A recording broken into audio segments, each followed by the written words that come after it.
Daniel Harris is with us this morning to talk to us about many stories, but we've got to start with Manchester United.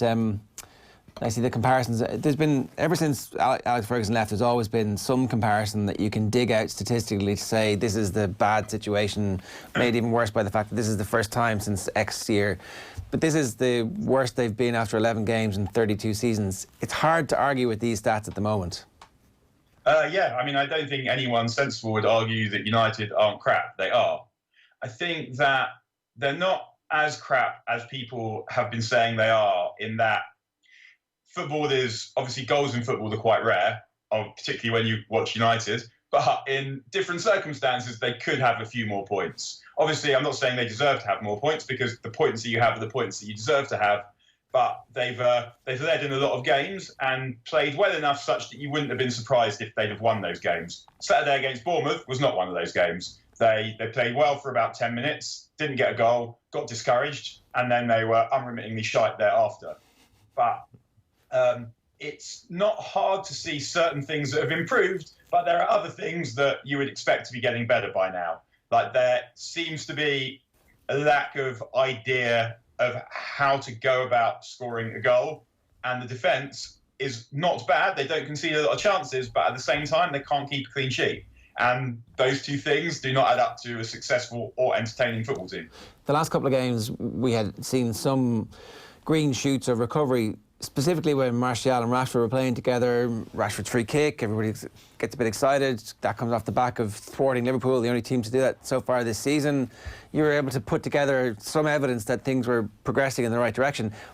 There is an argument that a young team like this, with a young manager, will have these setbacks this year, and that actually you just have to ride them out, because there are enough signs of green shoots, which when you put together with the Bournemouth game, you go, okay, I understand how this is going to happen, and they have to be given the time to learn from it, because this isn't just an Excel sheet. Sport is random and chaotic, and bad stuff happens even to good teams sometimes.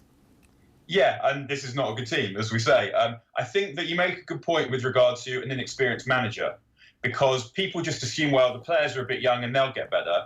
But Solskjaer does not have a lot of management experience, so you should expect that, let's say that he is the right man to manage Manchester United, or at least he's capable of managing United.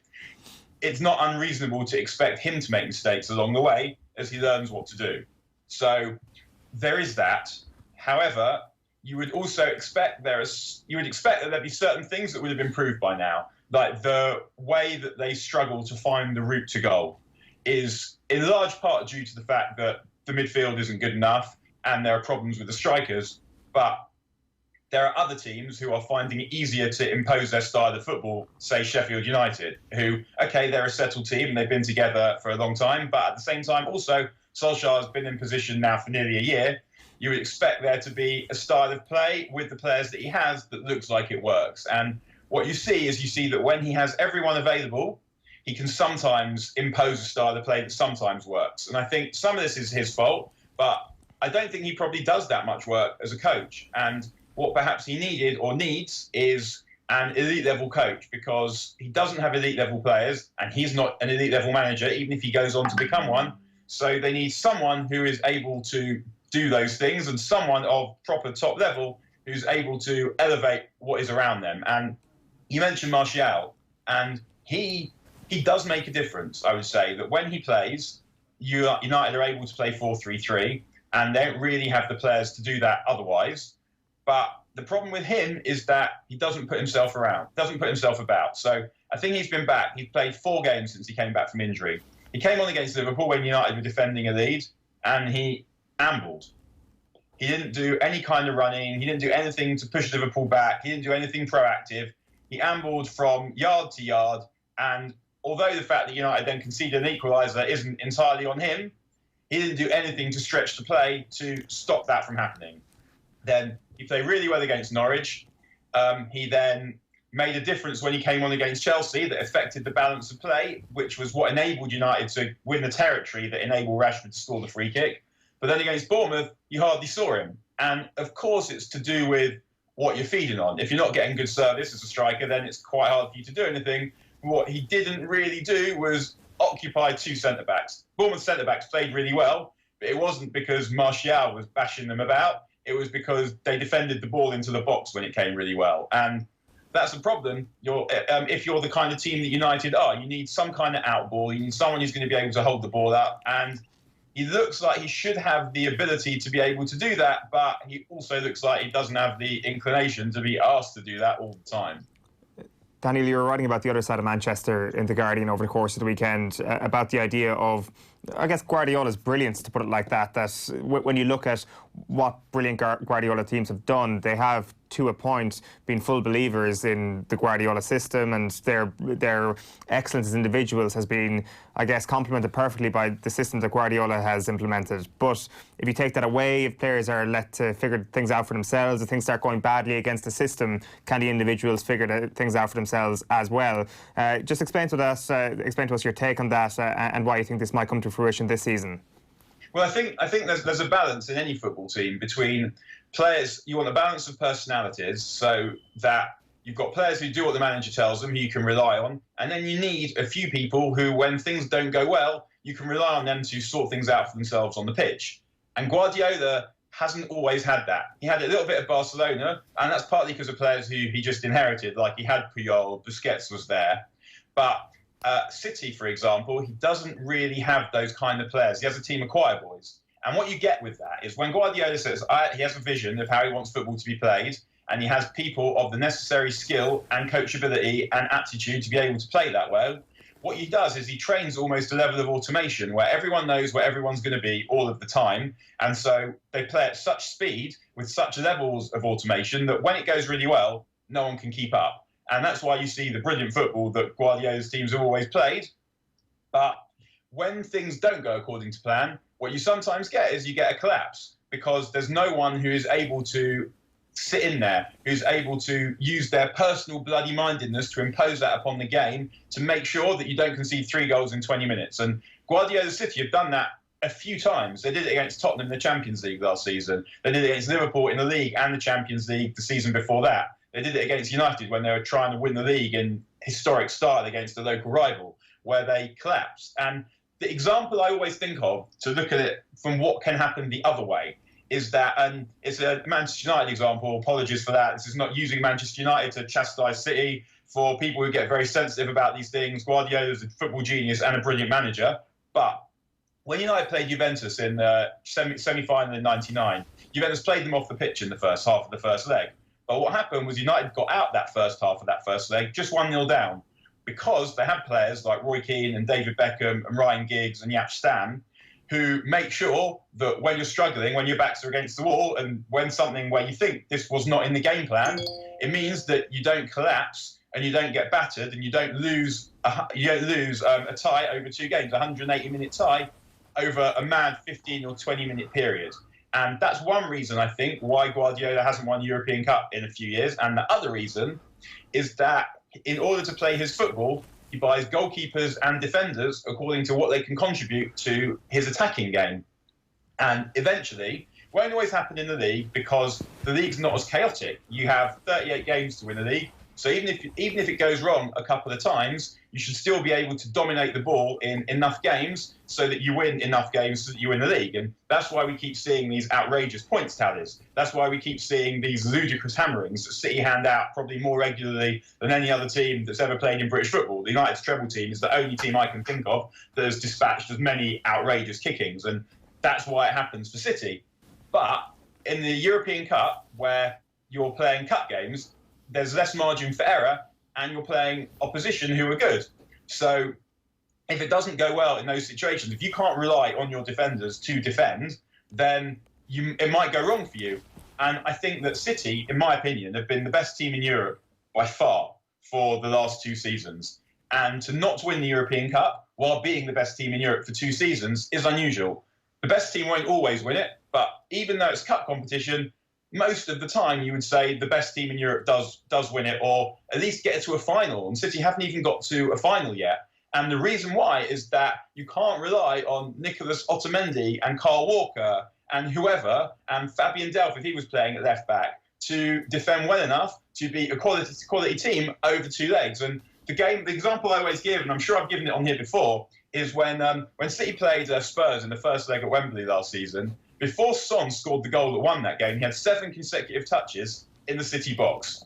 No serious defence is going to allow that to happen, ever. But Guardiola didn't value the ability to defend above the ability to pass the ball out from the box. So he signed John Stones, and he signed Aymeric Laporte, who's not a bad defender, but he's not a Virgil van Dijk level defender, but he's a really good passer of the ball. Now he's out, we're seeing that City have been struggling to keep clean sheets. And I wouldn't be surprised if they lost enough points to cost them the title before he's back again. And again, I wouldn't be surprised if they didn't win the European Cup again, whereas they might do it, but it relies on them having really good days every time. It doesn't really cater for when an opponent has a good day and City have a down day at the same time. There is also the element of luck. Like you talk about the best team generally winning the European Cup. Leo Messi has now fewer Champions Leagues than Ronaldo, or at least only the same amount. When his Barcelona team were so clearly superior to Real Madrid still were able to conjure the magic for the Cup. So there is something weird about the European Cup where this happens. And also, Spurs beat them last year. I mean, that's just bad luck.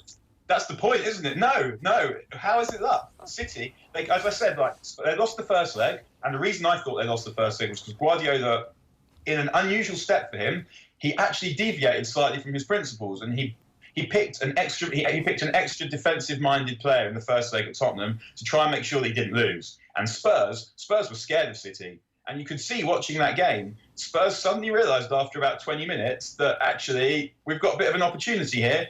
And previously, Guardiola's team had Pochettino's team's numbers. And when they met in the league earlier in the season, it was on a mess of a pitch at Wembley. I think it was after the American football. And Pochettino basically picked all his big blokes, all his starkers, as they would say in Yiddish, all his big players just to try and clutter up the game, because he knew in a game of football, experience had taught him that Spurs were absolutely no match for City. And then Son having those 7 touches in the box to score is absolutely not luck. It's terrible defending. And then City conceded 2 goals in the first 10 minutes of the match of the return leg at City. That's not luck.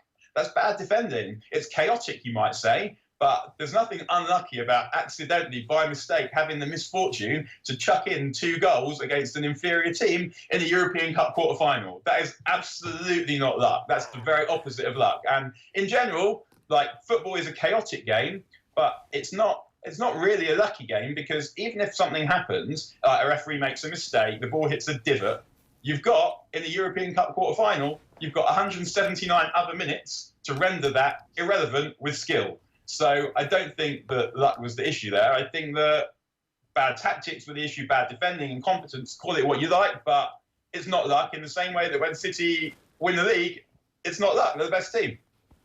And I guess that kind of rounds us off nicely, because the idea of luck has been spoken about over the course of the weekend, over the last couple of weeks, really, in relation to Liverpool and their late couple of winners over the last few weeks. I guess hallmarks of Alex Ferguson, and I'm sure Manchester United fans everywhere will be delighted to hear that comparison, and how Fergie time was such a thing, how that wasn't luck, how Manchester United just had a greater desire to grind out victories. The same thing that Liverpool are doing right now, Daniel? Yeah, and I wouldn't just put it down to desire either. I'd put it down to quality. The United game against Liverpool was a good example of that. What you got was United worked really hard and looked actually like they were going to get a point. But what happens is when another team dominates the ball, and when another team is moving you side to side, over and over again, eventually the pressure will tell. Not always, but what you saw in that game was the goal that Liverpool scored, the Lallana goal. United's back 5, each one of them made a mistake, one after the other, and that was why you got that goal. And that's not just tired legs, it's tired minds. Defending, focusing against the team that are physically exhausting you and pulling you about is difficult. And eventually you lose concentration, or you make a mistake, or both, which is what happened in that case. And again, that's not luck, that's skill, that's bloody mindedness, it's pressure, all those things. And I would never, something, for me to say that something was in football, something happened, so that something that happened was lucky, would require a lot of things to go wrong. Because what I'm seeing is, you see a team, are they trying to score? Yes. Did they score? Yes. When they did X that generated a goal, is what happened, was that one of the range of options that could have happened when the action was performed? And the answer will always be yes. And you have to, in the same way that when someone hits the post, is it unlucky? No. They were trying to score, did they score? No.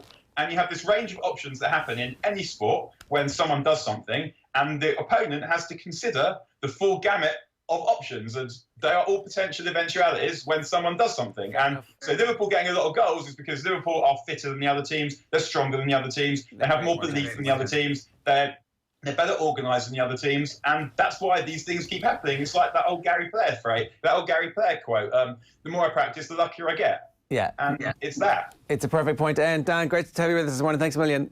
See you, lads.